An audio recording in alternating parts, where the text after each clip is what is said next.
dangasalik, ish yoqmaslik, bugungi kundagi ishimizni orqaga solishlik yoki bo'lmasam qaysidir vaqtda to'xtab qolishlik holati hammamizda kuzatilinadi.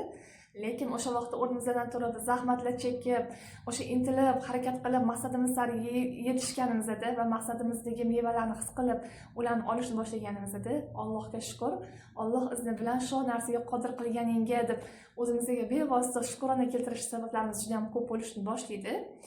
Men bir hafta oldin Muhammad Yusuf degan bolajonimizni, ya'ni 3 yoshli bolajonimiz massajlarini tugatgan edik.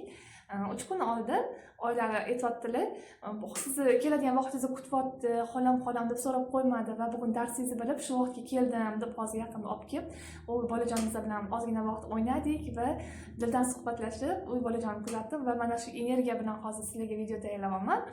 Va men aytmoqchimanki, bizga berayotgan bevosita yaxshi energiyamiz qaysidir vaqtdan keyin biz uchun qaytib keladi va mana shu energiya almashinuvi doimo uzluksiz siz, men va boshqa yaqin insonlarimiz sababli aylanib kelinadi.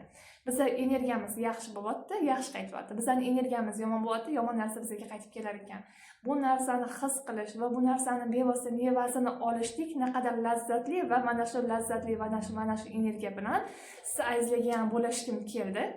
Ilohim hammamizdan taralayotgan nurimiz, taralayotgan energiyamiz, taralayotgan so'zlarimiz shifoli bo'lib va bevosita samimiy ruh bilan borishlik hammamizga ta'sir qilsin va nasib qilsin.